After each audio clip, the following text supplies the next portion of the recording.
Austin 316 says I just whipped your ass. And what's it gonna do? It doesn't matter how you're doing. Woo! Wheeling, dealing, limousine right, jet flying. Can you dig it, sucker? Would you please shut the hell up? You don't know what hard times are, Daddy. The cream will rise to the top, oh yeah. Oh, yeah. Look at the human rubble. What up, what up? Welcome to episode 44 of Keep the Kayfabe. I'm Mike, sitting here with my boys, ready to talk some wrestling. In Your House was this last Sunday, but none of us give a shit, so we're going to have a special episode this week and talk about the all-time greatest tag teams.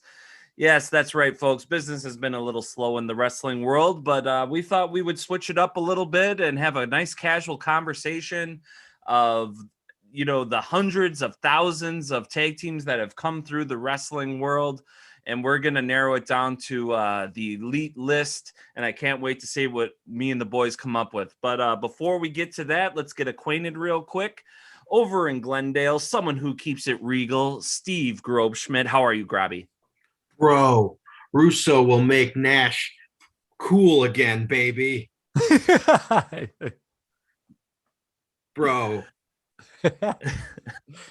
Yeah, I saw that on WrestleBotch this afternoon. And it's funny because I happened to see the clip on Instagram right before Mike shared it as part of the Keep the Kayfabe account. And man, just cracked me up. Oh my, I can't believe I've never seen that before. So shout out WrestleBotch for all of our listeners. It is the best. If you listen to Keep the Kayfabe and you're not following WrestleBotch on Instagram or Facebook, get on there right away and follow, because they put on some of the best wrestling content. I've never seen that before. When I think that's when I dropped off of WCW. Well, I definitely didn't watch WCW when Bro Russo was there, bro. Matt Michelson actually does a really great Vince Russo impression, but yeah, we won't give that away. We haven't introduced him yet. Else queued up for us. I don't even know who that is. We haven't introduced him yet. Yeah, exactly. We heard his voice, but we haven't gone down the Bayview yet and talked to somebody who keeps it freshly squeezed, Matt Michelson. Matt, how are you? Dun, dun, dun, dun, dun, dun. Here comes the axe, and Wow. here comes the smasher. That's all I'm doing tonight. Yeah, but since we are talking about the world's greatest tag teams or the greatest tag teams in pro wrestling history, I figured a little tribute to Demolition would be in order. That's right. Always That was very appropriate. good. That was digging into the vault there for that. I couldn't even remember their intro music. So yeah. I mean, you can't beat Awesome. lyric. You can't beat lyrics like the Demolition. You better say your act of contrition. Oh, that's what good. they say. Yeah. They get so gravelly sounding. I honestly never knew what they said. But it's funny that, Mike, you just mentioned a minute ago, you can never forget Demolition's entrance music, which is ironic because I believe you did just that on the episode of Keep the Kayfabe where we played the game Hit My Music, available now wherever you get your podcasts from. Basically, Right. the game was you have to guess the wrestler after hearing the entrance music, and I do believe Demolition was one of them.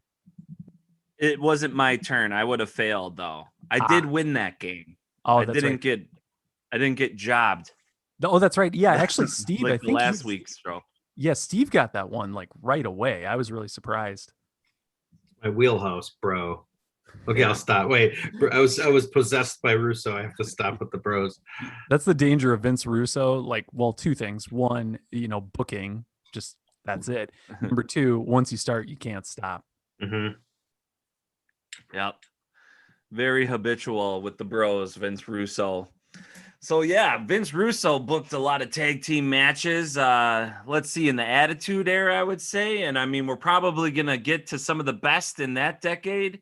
But I was texting the boys this last weekend. I've been watching a lot of Dark Side of the Ring, getting caught up. We just saw the Dynamite Kid, and we'll probably do a review show coming up. So if you haven't been watching Dark Side of the Ring, get on that. You can probably get on YouTube or stream it.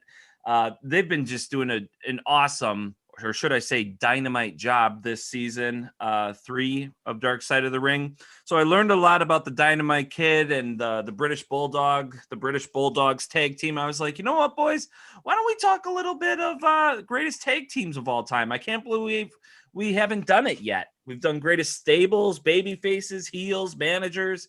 But I mean, tag team wrestling is probably the most fun matches or form of wrestling. I believe in wrestling because, you know, the more the merrier, a little more creativity you can have, a little more story, a little more hijinks that you can throw in to matches. You know, you can get more creative with the costumes, the names, the managers. I mean, tag team wrestling is what makes wrestling really, really great. And then when you have, you know, a partner, you just have maybe some more confidence, and it's really like a marriage. So, I mean, a lot of us, we've heard a lot of stories about, you know, tag teams in history. I'm sure we're going to uncover some great stories. So yeah, thanks for listening, everybody. So let's get to greatest tag teams of all time here on Keep the Kayfabe. So I just mentioned the British Bulldogs. I mean, they're certainly up there with the Dynamite Kid and Davey Boy Smith. But one tag team that I think probably Steve Grobschmidt has on his list would probably be the Hart Foundation. Would it not be, Steve? They were 3 on my list. Yes. Nice. They're also number 3 on my list as well. Oh, got to give the people what they want. Best friends are alive and well. Best friends. By the way, at the time of filming, this is National Bourbon Day. So I'm enjoying some Uncle Nearest bourbon here. That's an unsolicited ad there. Uncle Nearest, that's a maple flavored bourbon. Am I correct? No, it's just a regular bourbon. No, Mike, I think you're referring to Bubba's. Oh, yeah. Yeah. Bubba's. That's right. Uncle Nearest, I thought, was maple. And I heard through the grapevine that Uncle Nearest taught Jack Daniels how to brew. Yeah, it's like one of the first, if not first, I think, black distillers. Mm-hmm. And yeah, they think he taught Jack Daniels. And now the business has his name. It's a black run. I believe a black woman runs it. So yeah, they're kind of cool, like business to support. I've tried both 2 different kinds of their bourbon, and it's really good. Shout out Uncle Nearest. I've made a couple candles out of Uncle Nearest too for people. So litmkcandles.com, people. But yeah, the Hart Foundation.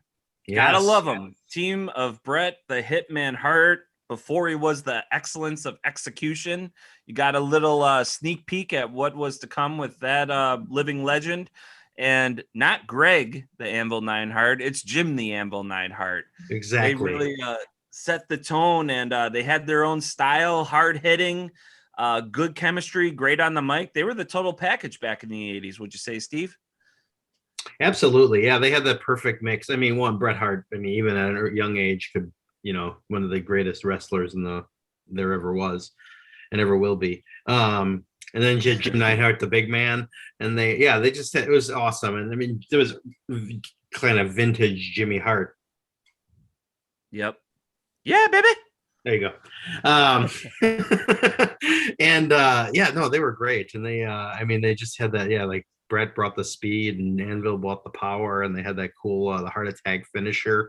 I just remember they had some classic matches with Strike Force and the British Bulldogs, and yeah, they were a staple of mid 80s, late 80s wrestling, and yeah, one of my favorite teams. Yeah, 100%. I remember as a young kid watching the Hart Foundation, and that's when I first became familiar with Bret Hart. I think what it was for me was, as a kid, especially in the late 80s, there was, you know, they had the hot pink leotards with like Bret Hart's cool sunglasses. They just emitted this essence of cool, which immediately drew all the kids in for sure. And, you know, Steve, kind of like you mentioned, obviously for anyone who watches pro wrestling, you know, and you've probably heard of Bret Hart, even if you're at a younger age. And even going back and watching his singles matches now, it's incredible how clean all of his matches are. He wrestles so snug, but not too much. It's just, there's a reason they call him the excellence of execution. But even before that, when he was tagging with Jim the Anvil Neidhart, it just adds a whole different dynamic, kind of like what Mike was mentioning at the beginning of the podcast. Tag team wrestling just opens up the door to so many other cool angles and storylines that you can insert into a match, or ways to, kind of almost protect the other person in the group while keeping the match going and keeping the crowd guessing. It's a really fun style of wrestling to watch, which I think is part of the reason we really like to put over AEW on this show. They really seem to have done a good job bringing back tag team wrestling. When I feel like in the past 10, 15 years, even, it hasn't really been at the forefront of other promotions. So yeah, this was a really good pick. And I'm sure we'll get into a lot more too. Obviously this is the tag team show. So yeah, Heart Foundation, great pairing. Most definitely. And all products of Stu Hart's Dungeon. Yeah. Calgary. If you are Rhodes Scholars of Wrestling, you've probably heard of Stu Hart's Dungeon. And if you haven't, there's a really good opportunity to learn deeper about the Hart family on A&E's biography, Bret the Hitman Hart. My all-time favorite wrestler is Shawn Michaels. So I kind of grew up hating Bret Hart no matter what he did. And Matt, you said he did wrestle so snug that it was kind of, in my eyes, kind of predictable and maybe not as exciting to watch. Plus, he was the enemy of my favorite wrestler. So I didn't really like him, but after watching this A&E biography of him, I got a new respect for the guy. I always kind of thought he was a whiner. He was always just kind of like, he took it too seriously a little bit, and he does. Yeah. But he saw that show kind of softened me up a little bit and more accepting of the man and his story. And it's very well done if you haven't checked it out yet. I really struggle with Bret Hart. I really struggle because he's in the ring, one of my all-time favorites. But in the past years, he's just so crabby and I don't know, so negative. And I just sometimes I just wish I hadn't heard quotes from him and stuff. I think my most I remember one time he was on Sam Roberts' podcast, and in the same podcast, he talked about how he needed to patch things up with Shawn Michaels because, you shouldn't carry that negative energy with you, and you shouldn't, just eat you up, and you got to be positive. And then in the same podcast, he talked about what a piece of crap Eric Bischoff was and how he killed the business. And he went on this rant, and it's like, dude, you are such a hypocrite. And I think people just accept that for what he is, but it's like, yeah, he's a bit too purist, a bit too protective of his legacy, and kind of takes other people down, but it doesn't take away from what he's done in the ring. Yeah, I can definitely see where you're coming from with that, Steve. I think as far as his wrestling style, Mike, you had mentioned he maybe wasn't the most exciting wrestler, and that is so true. Even watching his matches, like I said, he's snug, but sometimes that doesn't lend itself to the most exciting or adrenaline rushing wrestling matches. But at the same time, I think, what he was really good at was making the matches look believable. He was really beating the hell out of these guys, and they were really beating the hell out of him. And I think, regardless of the work rate, if you can do that really well, it's going to be a great match, and the crowd is going to be totally into it, because the moment you start to believe that this is a real thing, it totally draws you in. So I think that's really what made him so memorable and so great is, again, not the highest work rate, but just made you want to see more and really care about the matches he was in. I think as I've gotten older, the match from him, I appreciate the most. We're kind of, I guess we're going off a tag team here, but the Hart Austin match at WrestleMania is probably one of the greatest stories ever, period. Certainly one of the best WrestleMania moments. He made Austin a made man, and just the double turn and all that. It's really one of the best written or best performed matches of all time. Right. And that's okay if we get more into the primary careers of some of these tag team members, because tag team wrestling, I think almost every great wrestler who is a star starts in a stable or a tag team at some point and launches their career and kind of gets them their confidence and helps them find their footing in their solo career. And I mentioned it before, Shawn Michaels is my all-time favorite number one wrestler, and he came from the Rockers. He was partnered with Marty Jannetty, and he had one of the greatest heel turns of all time. Super kicking Jannetty and Bruce the Barber Beefcake's barbershop. That's right. And the rest is history with those guys. And I mean, the Rockers were kind of a just perfect for their time. 80s wrestling, mullets, high energy. Piggybacking a little bit off of the Dynamite Kid that they just were talking about, how Dynamite Kid kind of paved the way for this acrobatics and power and stringing along many moves in succession. The Rockers had all that. They had the look, they had the sex appeal, they had the energy, they had the creativity. They complemented whoever they were wrestling really good. You could put them in there against big men. They could go up against guys their size, and they would set the crowd on fire for sure. So they've got to be one of the all-time greatest, I would say. Yeah, this was actually number 2 on my list. So I had Hart Foundation as number 3, the Rockers as number 2, at least for this time frame we're talking about. And Mike, it's funny you mentioned being a Shawn Michaels guy. I was definitely a Bret Hart guy, but at the same time, I loved the Rockers as a young kid growing up. And I've talked on previous episodes of the podcast about how my parents used to rent VHS tapes of SummerSlam, WrestleMania, all these shows from back in the day. And that's when I first became familiar with the Rockers. And kind of like you mentioned a minute ago, my most memorable moment as a kid watching pro wrestling, especially with the Rockers, was that heel turn of Shawn Michaels super kicking Marty Jannetty through the glass window. At the time, it was just so violent and over the top for how WWF at the time was. It really made a statement, and you couldn't help but hate Shawn Michaels after that. And I think, as a young kid, you still haven't really teased out, what's real and what's not. So I immediately, as a young kid, thought, wow, Shawn Michaels is kind of a jerk, right, for doing something like that. And that just kind of stuck with me over the years. And it's funny, you hear these stories now about how he was in real life in the 90s, just his lifestyle he led, how he was backstage, how people perceived him. There was a little bit of crossover between how he was on screen and how he actually was. So I really think that helped lend to his character after, the Rockers inevitably split up. Steve, so you're our eldest statesman on the show. Charlie couldn't be with us here tonight. Yes, I'm the second eldest statesman of all of us. Yeah. What was your reaction to the super, or it wasn't a super kick? Just throwing Marty threw him through. Yeah. Glass. Yeah. What? No, go ahead. What was your reaction to that? I mean, I think that's one of the greatest heel turns of all time. I mean, it was just because it was so unexpected. Like Matt said, in that era, the violence and kind of nastiness of it was like, nowadays, if someone did that, you'd just be like, oh yeah, I've seen that a dozen times. But then it was not. So no, I think it was one of the most effective heel turns, and it made him a made man as a heel.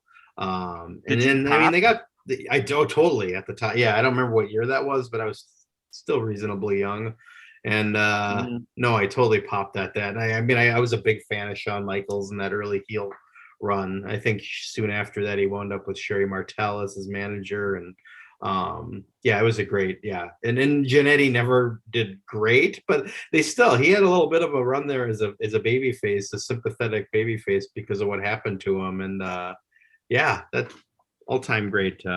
They didn't make my top 10, but they are an awesome tag team. They were in the AWA for a while. For those of you that remember the AWA, they were the Midnight Rockers, I think, for a year or two before they moved on to WWF. Was the AWA full of midnight tag teams? Because I feel like you have the Midnight Rockers, the Midnight Express, probably others as well. I don't know if somebody could correct me on this. I don't know that the Midnight Express would spend a lot of time in the AWA. I could be wrong, okay. But no, I wonder if that was purposely a play, like that was their answer to the Midnight Express or something. But they were the Midnight Rockers for a short time, and then just the Rockers. Probably conflict of names. I heard the Midnight Express used to get a lot of ass, and they weren't the most attractive guys either. Are you talking about them or the Rock and Roll Express? Because they're legendary. Yeah, the Rock and Roll Express. I always get the two confused. Excuse me. Yeah. No, I mean, honestly, so basically, spoiler alert. I mean, I didn't do this to be a old school douchebag. I just, it's like when you're trying to think of tag teams across the whole spectrum of my 47 years on this planet, I had to draw a line. So I kind of focused pre 2000 and I made a top 10 list. But the Rock and Roll Express and Midnight Express were 1 and 2 on my list because they, I mean, my God, not only, and you couldn't have one without the other because some of the greatest tag team matches of all time are those guys. But yeah, I mean, sign of the Rock and Roll Express is they're in like their 60s and they still show up once in a while and they still can draw a pop and all that. I mean, those guys were like, they weren't, I mean, I guess Ricky Morton, you know, decent looking in the day, but Robert Gibson, not a super attractive man, but he was the one that pulled down the ladies left and right. Big Fleanderer. Yeah, I think that's not all that was big about him. That would be the only other thing crazy. that makes sense. I mean, you know, the nose, right? So, yeah. But no, I mean, since you brought it up, the Rock and Roll Express, I mean, just some of the greatest matches of all time. And then the Midnight, I guess we'll talk about them together. I'm going to talk about them together. But the Midnight Express with Jim Cornette is just the perfect, just want to punch him in the face, bad guy manager. So there was like, I think 3 different iterations of the Midnight Express. The ones that I liked the most were Eaton and Stan Lane. If you guys remember Stan Lane. Yep. Yeah, and actually part of the reason I liked him, I'm really dating myself here, but in the AWA, there was a team called the Fabulous Ones, which was Steve Kern and Stan Lane, and I really liked them. And then Stan Lane would go on to replace Dennis Condrey as the in the Midnight Express. But and then Steve Kern, maybe you'd know, he went on to be the Skinner for a while, if that name rings a bell. Yeah. So dude, his promos were hilarious. That's when Crocodile Dundee was like a big movie, and it like he was on Saturday Morning Superstars, and that was fun. Yeah.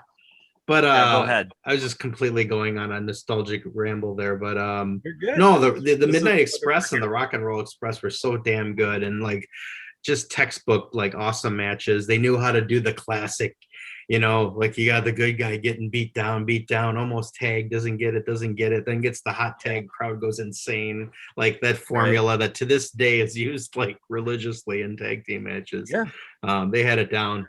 And they say, you know, Ricky Morton was like he's like one of the all-time greats in like getting crowd reaction and kind of this, you know, the sympathetic baby face. And even he had limited tag singles runs. I think he wrestled Flair for the title a few times and outstanding matches. So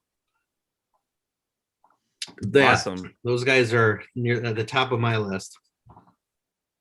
Most definitely. Yeah, I love hearing stories and just you know, the history of it all, because like you said, the hot tag for people listening is when, you know, you want, like, you know, the announcers are just keep building like, oh, and he can't get to the corner, he can't get it, and you know, when they say he's cutting off the ring and he can't get it, and then when that tag hits and everybody just throws their arms up and goes crazy, and then it's just clotheslines, ducking clotheslines, drop kicks, take both partners out. Yeah, your money for, right? Well, just and it's funny.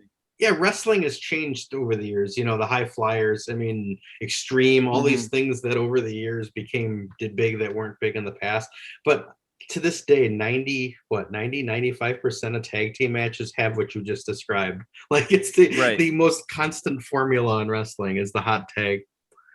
Yeah, and that was actually something I was going to ask about. So I'm not too familiar with the Midnight Express or the Rock and Roll Express, but from the sound of it, you know, they almost invented modern tag team wrestling, is what it seems like, or at least some of the most common match formulas. I think that's a better. Yeah, I think it's like, you know, maybe all the things they didn't do, they weren't the first, but they like perfected it.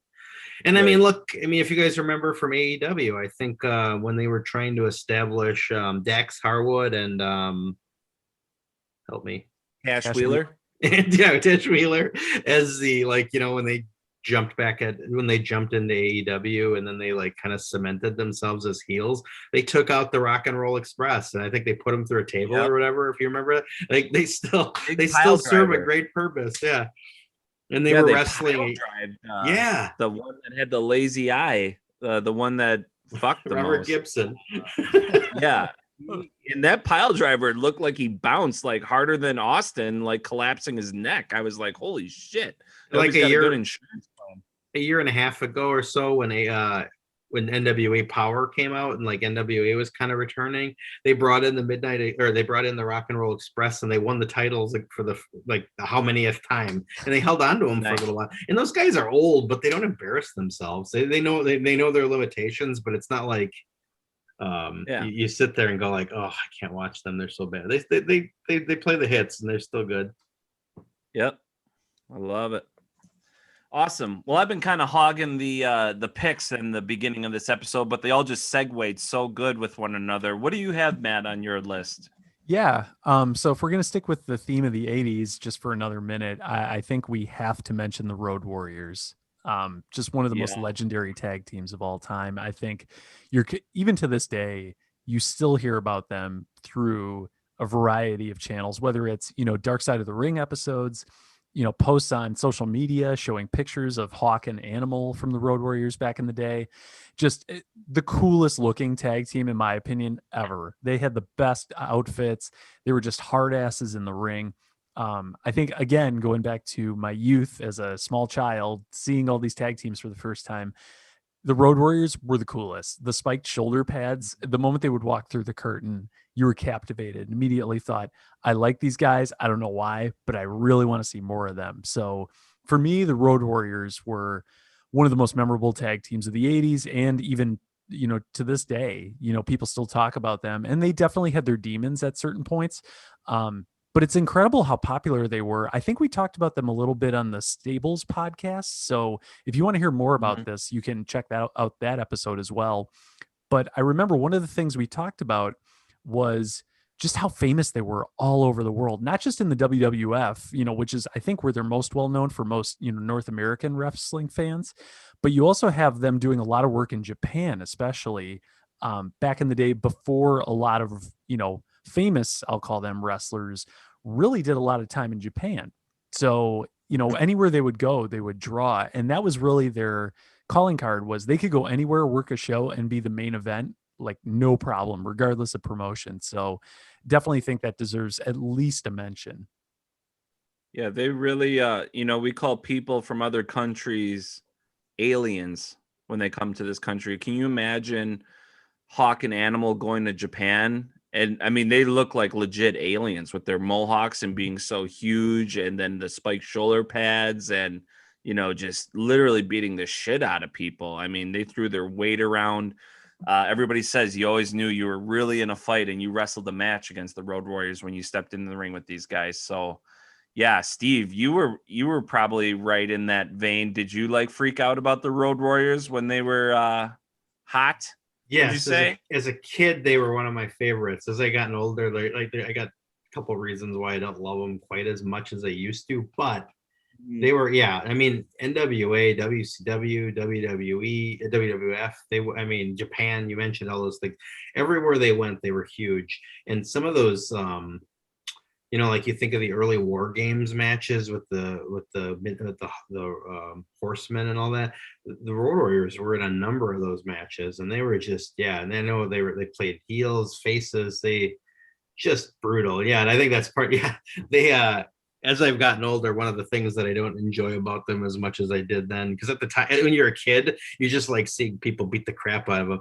The whole no selling that they did in every match, as an adult fan now, it's like that's kind of lame. But at the time, it was like, holy crap, they're larger than life. And then the other reason that the other thing I can't forget in my life, I'm sure I've told this story on the show before, is that my family was having breakfast at a restaurant near the airport here in Milwaukee once, and they were there with Precious Paul Ellering, and my brother went up to him to get an autograph, and they were very rude to him, and maybe they were playing the heels. That was that era where they still played heels outside, but I never quite forgave them for that. But yeah, they may have been but that's down. Yeah. What was that? They may have been coming down from the evening of cocaine, and yeah, that's very well possible. Yeah, most likely. That, so it's just crazy. They're both gone.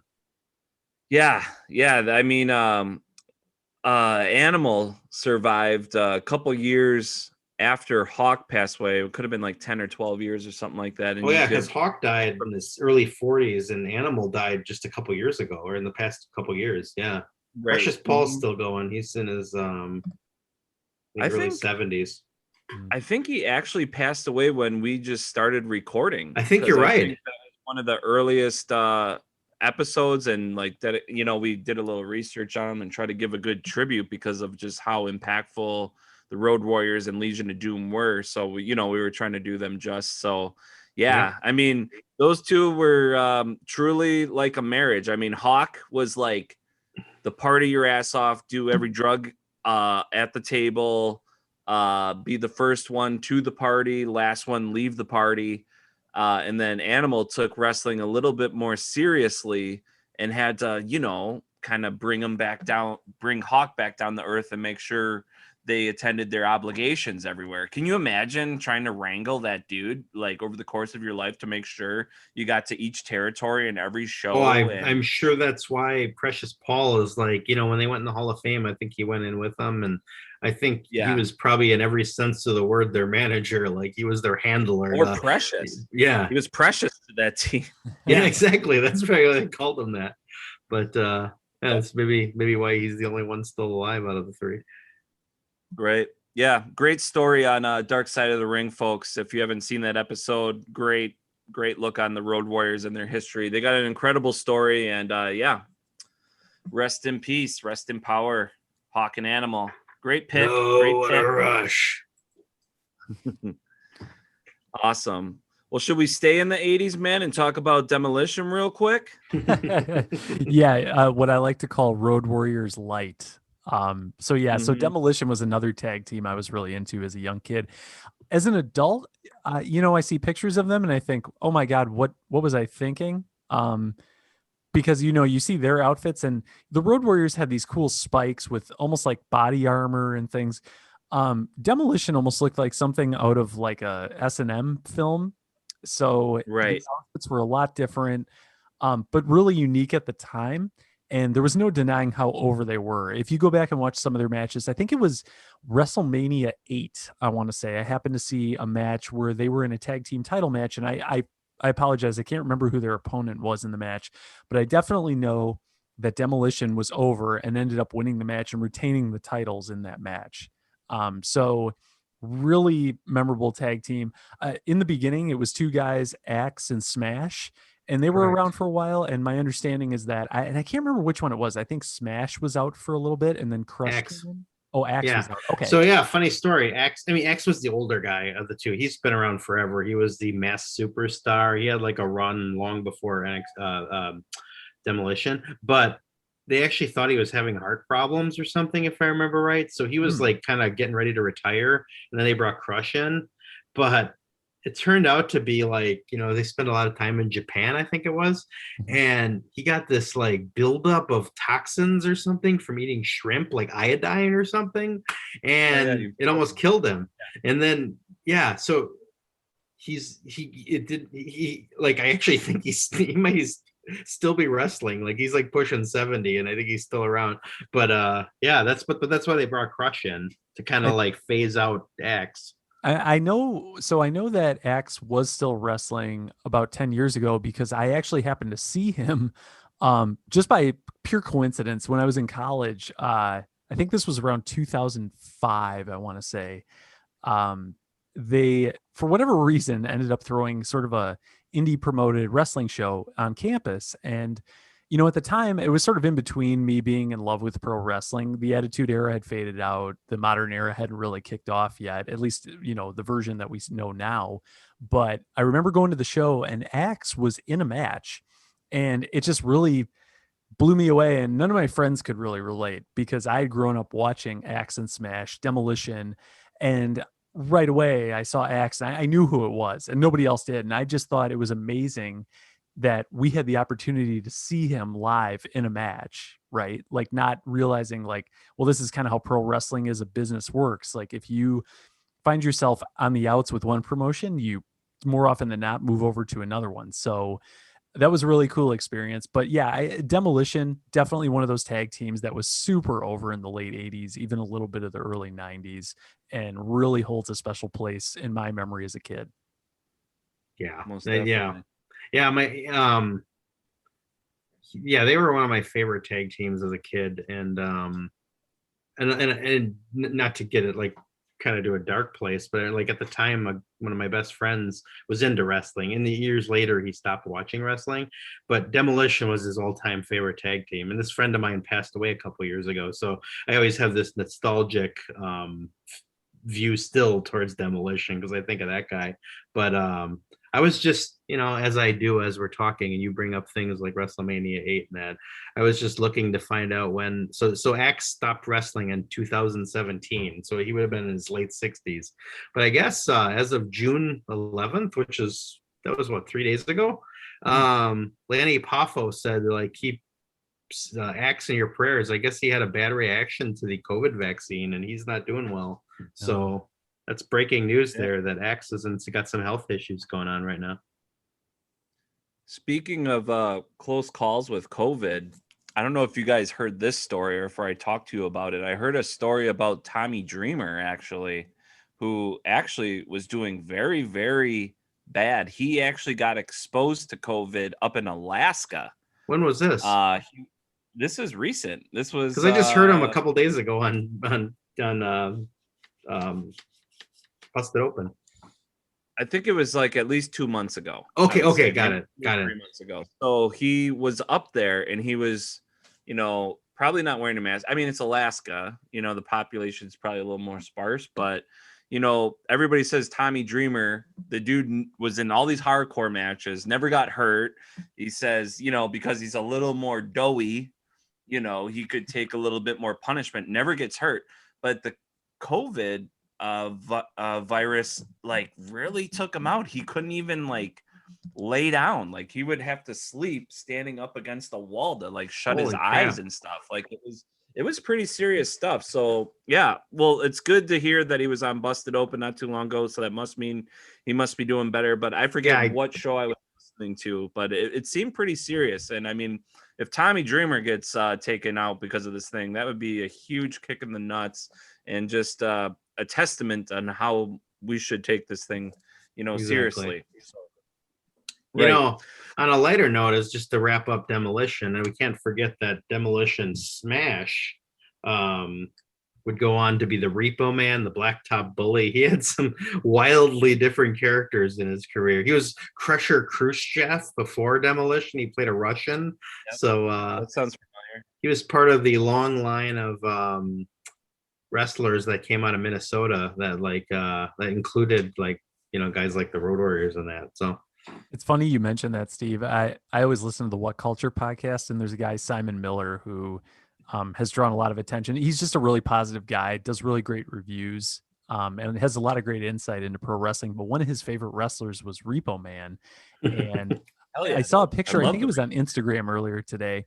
And I remember, I think it was on the Stables podcast or just one of our previous episodes. I think, Steve, you may have mentioned that. And I saw the picture today and I could not remember who Repo Man also was, but you just made me remember. So thanks for that. See, we all learn something here on Keep the Kayfabe, even from each other. Dude, the Repo Man is one of my all-time favorites. I would always imitate him when me and my buddy would be, fake wrestling on his trampoline out back and stuff like that. He was just so funny. Like over the top. Yeah. He was, because again, I watched superstars like Skinner, like you mentioned earlier, Steve. They would put the Repo Man out there and do like a 5-minute squash match. And yeah, it was great. And let's stick with a little early 90s. I think one of the last great tag teams just coming out of the 80s and the beginning of the era of the 90s, I would say would be the Steiner brothers from Michigan, Scott and Rick Steiner.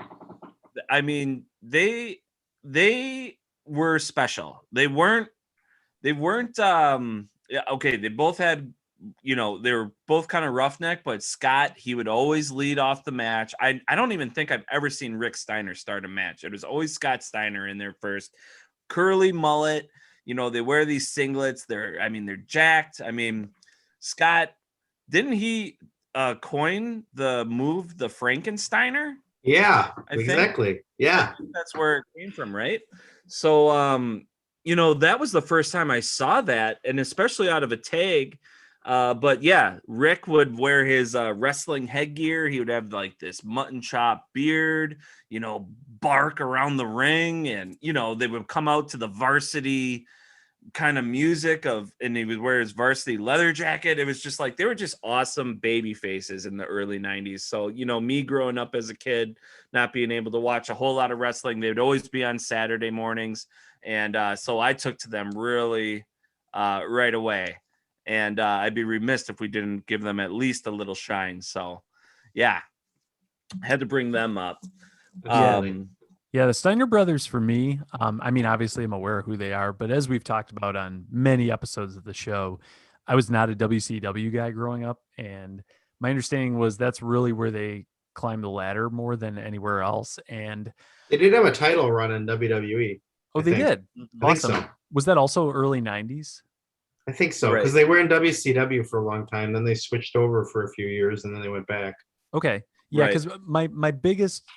The way I'm most familiar with the Steiner brothers is more Scott Steiner as Big Papa Pump, because especially during the Attitude Era, there would always be a lot of cross promotion. Like you'd be watching Monday Night Raw and then you'd see a commercial for Nitro. And when that would happen, they would always show Scott Steiner flexing a muscle on top of a muscle on top of a muscle and kissing it. And God, that guy was just jacked. And I'm sure it wasn't natural in hindsight, but yeah, he definitely made an impression, with the few seconds he had during a commercial break. So while I'm not too familiar with the Steiner brothers or their work, especially, they definitely stand out when you see them for sure. Mm-hmm. Yeah, the Big Papa Pump era is when Scott was, on steroids.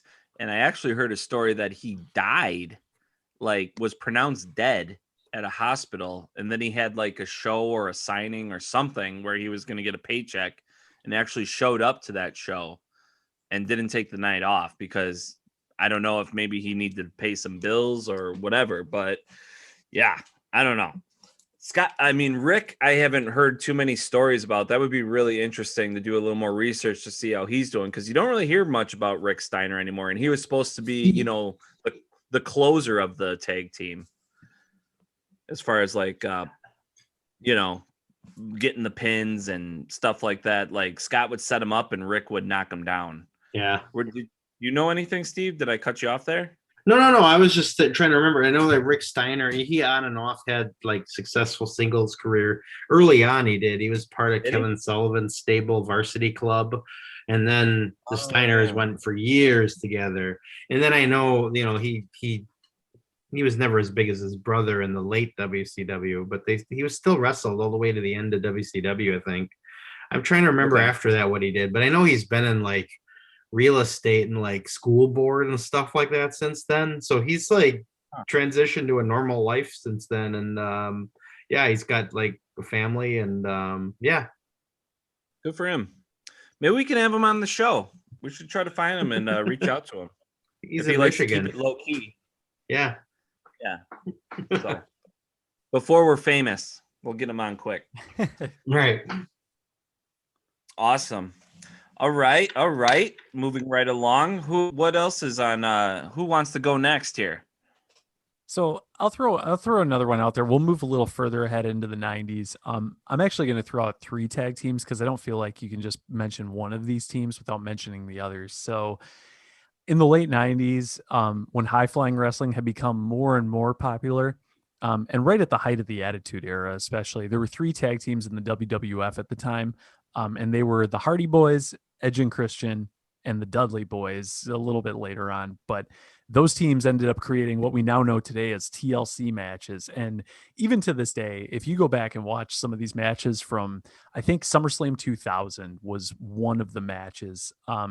These are some of the most incredible jaw-dropping matches of all time, just because, if you haven't seen a TLC match, ladders, tables, chairs, and just some of the moves these teams would do were so innovative. And even to this day, a lot of teams try to replicate them, and few do it as well as these teams did 20 years ago. So but without the three of them together, because they all had their own unique characters. They all competed in these matches in different ways and lent to each other's success. So, without the Hardy Boys and Edge and Christian, which is one of the best tag team rivalries of the last 20 years. And then the Dudley Boys just having their more hardcore approach to, tag team wrestling coming from ECW. It was a perfect storm of tag team wrestling. So again, those three teams, you got to put them out there together. You can't mention one without the other two. And I think it's a telling statement that in 2021, they all six of those guys are still wrestling and really not embarrassing themselves. I mean, Matt Hardy is featured prominently on AEW. Jeff Hardy, I guess, they're kind of jobbing him out on WWE, but he's still there. Edge is, I don't know if he's what he's doing now, but he was at WrestleMania. Mm-hmm. Christian, big signing for AEW, having great match every time he wrestles. So yeah, it's those guys, all the things you said. Some of the most innovative and impressive tag team matches of all time and memorable to this day. And you see 100 ladder matches and stuff now, but the ones those guys did were probably still the best ones. Yeah. And by some miracle, despite all the hard times they put on their bodies, they're still wrestling, all of them. Yeah, it's pretty unbelievable, especially I think we've talked about some of wrestling's most unforgettable moments on a past episode. Mike, I think you actually mentioned this one. There was a moment in one of those TLC matches where Jeff Hardy is hanging from the belts and the ladder gets moved out from under him and he's just hanging there, and Edge jumps off another ladder and spears him, and they both fall 15 feet to the mat. And just that moment, anytime you watch any wrestling highlight clips or classic clips from Monday Night Raw, it's always on there. Just goes to show. And it is incredible. After a 15-foot fall, and how many of those did they take over the years?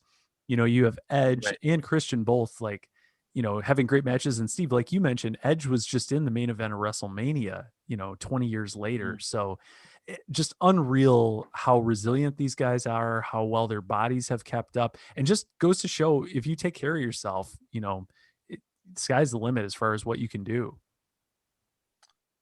On the recent episode of Dynamite, actually, Big Money Matt Hardy gave Christian the twist of fate. Yeah. I was just thinking, I was like, man, what if Jeff could get over to AEW and Edge could get over to AEW and they just did it one more time? One more time, yeah. I don't think Edge will. No. Just have a hunch not. But Jeff Hardy, they just seem to be jobbing out all the time on, I don't know if he's just writing out his contract or what, but that one seems more of a possibility. But that'd be amazing.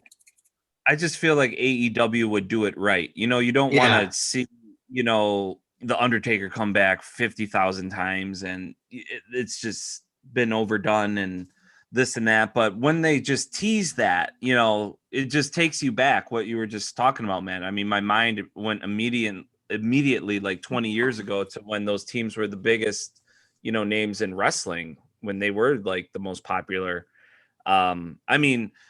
Not actually, they weren't. Tag team wrestling, those tag teams were going up against The Rock, The Undertaker, Stone Cold Steve Austin, Kane, Mankind, Mick Foley. They had to do stuff like that to get recognition.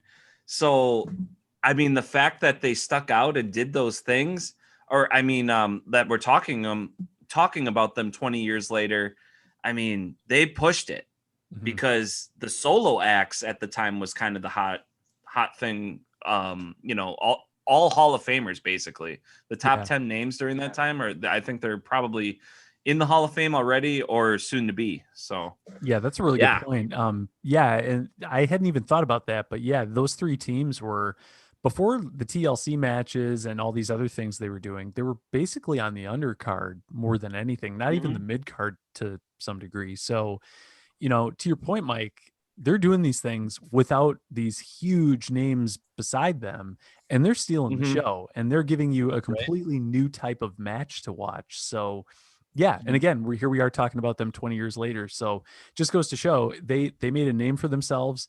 They stuck out. They stuck with people. JR always talks about maximizing your minutes, and man, these guys did it. Absolutely. Word up. Word up. Cool. Steve, do you wanna get us going on another one here? How about Harlem Heat? Dude, I'm glad Booker you brought T. them up. Booker T and his brother. I mean, they won what 17 Stevie tag Ray. team. Stevie Ray, yeah. I mean, those guys are two of the winningest tag teams of all time. I mean, or two champ. Yeah, I think they won 17 times or something like that, or 10 times, or I don't remember. Who I mean, cares about how much they've won? But that intro music was the Oh, coolest. yeah, and he kept it I like mean- when he went on his singles run. Yeah, it was so great. And then their latex flaming Yeah, outfits. They were red, they were black, they were purple, they were blue, they were white, and then they had Sister Sherry, and then they oh, had she the was pirate. great. Yeah, And I mean, it was just great black representation too. it was. You know, And they were just a legit awesome team. Yeah, exactly. They were the shit. I mean, they were on WCW Saturday morning show that I would watch. They were always like the main guys. They would go up against like, you remember Public Enemy, Rocco Yes. Rock. yeah. Who's the other Rocco, dude? Flyboy. Oh crap! Yeah. Public Enemy. They weren't that great of a team, but yeah.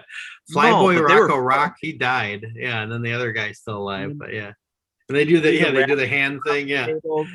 Yeah, they were in ECW. I didn't know it. I mean, they were in ECW before they went to WCW. But Yep. yeah, the Harlem Heat and Public Enemy, they would put on some awesome matches, like on just regular television.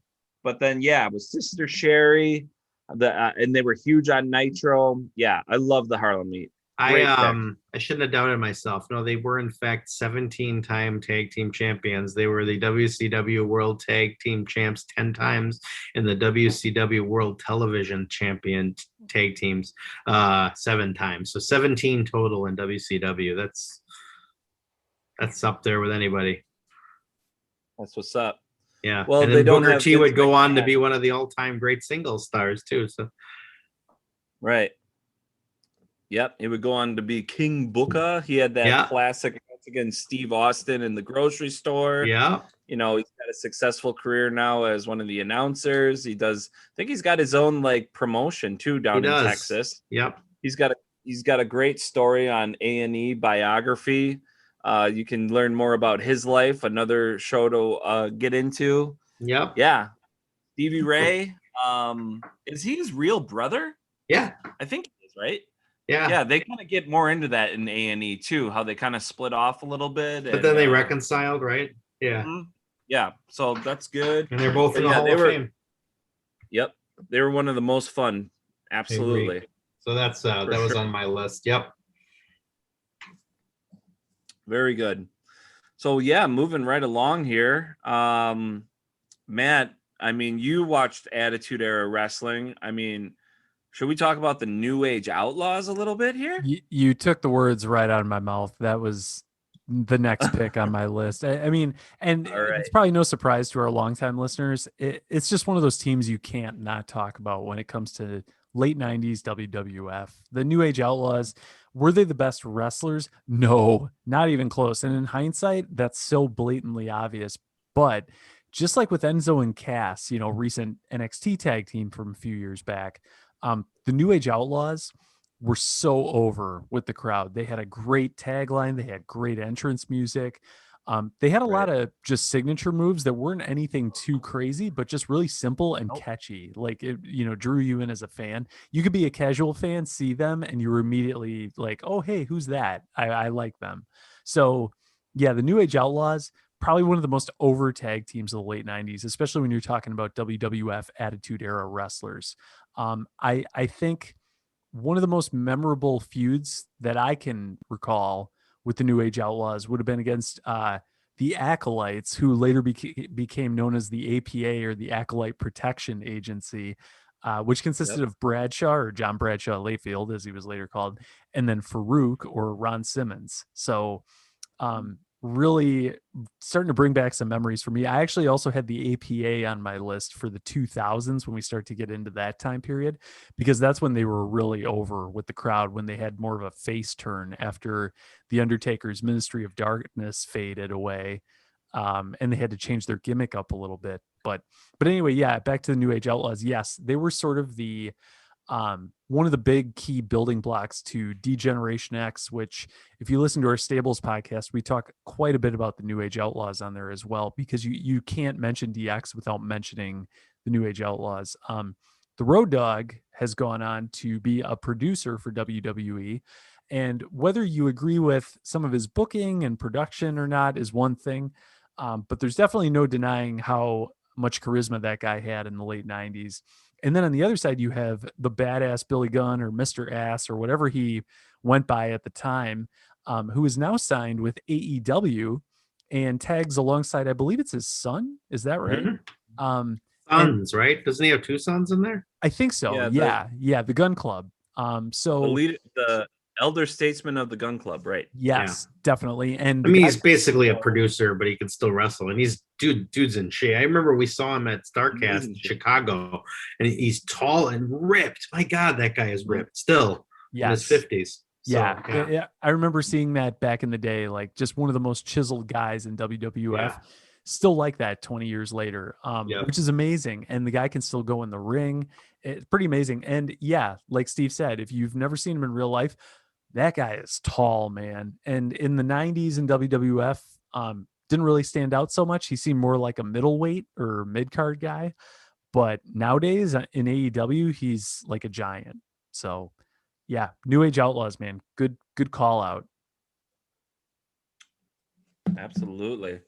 Yeah. I mean, they nothing that they did was exactly like technically sound. I mean, the Road Dogg's like big move was his little shimmy shake of the shoulders, and then when he had, and then like just jab him. I mean, talk about like keeping your body healthy, like not doing these huge, Saiton bombs off of a 20-foot ladder, and then he would do like the little knee, little Charleston or whatever going down, and then he like did the 5-knuckle shuffle before Cena did, He did. Instead of using they just he would use his knee, but pretty much the same move. Yeah, pretty much. So yeah, those guys were great.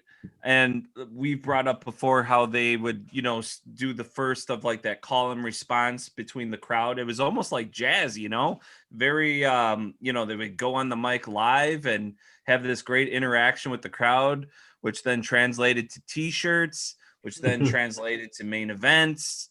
It's just little stuff that they did that made them successful while keeping their bodies intact, and they're not hooked on, painkillers. And, it's a success story. I look at the New Age Outlaws. They were in one of those cliques or one of those stables where, it was overly sexualized, where they could have just been going the party route and doing a bunch of drugs and partying, and they could wind up as a Dark Side of the Ring episode, but they kept it simple and they were big. So mad props to them. Yeah. Mad they also, kind of like you mentioned, Mike, they led to a lot of t-shirts and a lot of kids getting in trouble for wearing those t-shirts to school all the time. They weren't getting in trouble. We were getting in trouble. Yeah. I mean, there's non-wrestling fans who still know the suck it gesture to this day and do it. And I think few of them know that the New Age Outlaws were the ones who coined that, alongside D-Generation X. So yeah, one of the most over teams, not just in the ring, but also just on the mic more than anything. Road Dogg would always have a new intro promo every time they come out, very similar to Enzo. I think Enzo bases a lot of his mic skills and in-ring style on the New Age Outlaws. There's a lot of parallels between the two teams. So for those of our younger listeners, if you know Enzo and Cass, but you haven't seen anything from the New Age Outlaws, definitely go on Peacock or YouTube or wherever you can find the matches. Check out some of the New Age Outlaws. You will love them. Yeah, and if you've never told anybody to suck it, then I don't think you've lived. That's true. Somebody in your life deserves to hear that. There's always somebody. They're always my, no matter whose birthday it is, It's always the meme that I send them. We got 2 words for you, and you think it's suck it, but it's happy birthday. So you know what? I don't care if you love Swerve. wrestling or not. You're getting it. So cool. Should we move up a little further? I mean, we're getting kind of late. We might have to do a best of tag teams episode 2 at some point here. You know, we could probably cap it at and like do a modern one. Like I was thinking that because there's teams, you know, I mean, I'll just name drop them now, but we don't have to talk about them like Lucha Brothers, Young Bucks, obviously. But maybe we should keep this in the past and like save that for a talking about the current, especially AEW, since they put such a premium on the tag team. Yeah. Right. Yeah. Briscoe Brothers and a Ring of Honor, those guys, you know, modern teams. Yeah, that's Charlie's big fan of the Briscoe Brothers, and I know Charlie would want to get on one of these episodes and talk about his boys, MSK. So, oh God, yeah, his favorite team of all time. Maybe we should save it because honestly, there's a little drought in tag team wrestling, I believe, and I think that would be a really good time to just put a little pin in it.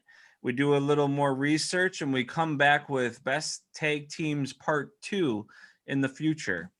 Like the past 10 years or whatever. Yep. Exactly. And speaking of putting a pin in things, we got promo of the week. This one's sent to us by Sunny over in Venice Beach, California. I don't know if Sunny's a man or a woman. It's not the Sunny, is it? I mean, no. I think she just got out of prison. No. And I heard an awesome interview with her about staying up all night with Dolph Ziggler. And I heard she ran around with Bret Hart and Shawn Michaels. So Sunny got around. I've heard Kinda multiple envious. stories about Dolph Ziggler, and I guess the only word to describe it is endurance. Yeah. Okay. Yeah. Well, that's what Sunny has to say too. Not this Sunny who submitted promo of the week, but we should get back to who was Sunny's team? What were they called again? The Heavenly Bodies, wasn't? No, the Body Donnas. No. Body Donnas. That's right. Chris Candido and Skip? Yeah. Was it Chip and Skip or something like that? Something like that. Yeah. Chris Candido or her husband was one of them, and I can't remember who the other one was. Damn. Okay. Well, it looks like everybody was shopping around on Sunny. All right. Well, Sunny from Venice Beach submitted a really great promo for us. This one comes from superstar Billy Graham, interviewed by Tony Schiavone. Oh, and I mean, Superstar just delivers a classic right here. Unbelievable vocabulary. Superstar Billy Graham is way ahead of his time. Great look, totally. Great body, great promo delivery. So let's not wait any longer and let's take a listen. And here he is, the legend, the colorful superstar Billy Graham. I said Superstar Billy Graham is on the airwaves. The Superstar is on the superstation. I'm on the cable system. I'm on the satellite system. I'm on the laser beam system. I'm on the microwave system. Superstar being beamed all around the world. I'm the man with the biggest arm. I'm the man who does the most harm. Now, most people take their Chevrolet or their LTD into the shop to get their front end of line and their wheels balanced. The Superstar's arms are so big, the pythons, I gotta take my arms in and get my arms balanced, you understand? Speed balance. Now let me lay something on Nature Boy Slicky Ricky Flair. Sooner or later, Slick Rick is gonna have to deal with Superstar Billy Graham. And the question is, that's it. The question is, how you gonna deal with the Man of Steel? What you gonna do with you know who? And how you gonna act when you get Superstar attacked? Now you see, the World Championship belt, I need that belt, baby. It's a heavy belt. It's got gold on it. It's got silver on it. It's got platinum. It's got calcium, magnesium, and zinc. It's got uranium and titanium. It's got cobalt and asphalt. Superstar Billy, your fault, his fault, St. Andreas' fault. Superstar Billy Graham got to have the World Championship belt. The 24-inch pythons of the Superstar will prevail. And there he is, fans, the legend, superstar Billy Graham, joining us here today on World Championship Wrestling. For David Crockett, I'm Tony Schiavone. We'll see you next week. What'd I tell you, boys? You know, yeah, like you said, ahead of his time. I mean, like influences on Hulk Hogan, so many. I mean, he had that colorful, larger than life persona, and like, yeah, he was a big deal in his day. Yeah, I've heard stories about superstar Billy Graham, and I've seen clips of like very short clips of him back in the day, and yeah, the guy definitely had the look, and now after hearing this promo, clearly had the gift of the gab as well. And like you said, a colorful vocabulary. So he's got that going for him too, which always helps. I have no idea how these wrestlers can remember all the things that I mean, I don't know how they do it. I mean, I guess like any good actor, you know. I guess, yeah. I don't know, yeah. Yeah. Well, thank you, Sonny, for sending that all the way from California. Wow, our reach is really growing here, boys. It's great. We really appreciate everybody who listens to Keep the Kayfabe. If you want to hear a promo on the show, send it to Keep the Kayfabe on Instagram and Spotify. And if you want us to review a show or just tell us what you want us to talk about here, too. Because sometimes, you know, there's not a lot of stuff going on in wrestling, but we want to bring you some good quality content here.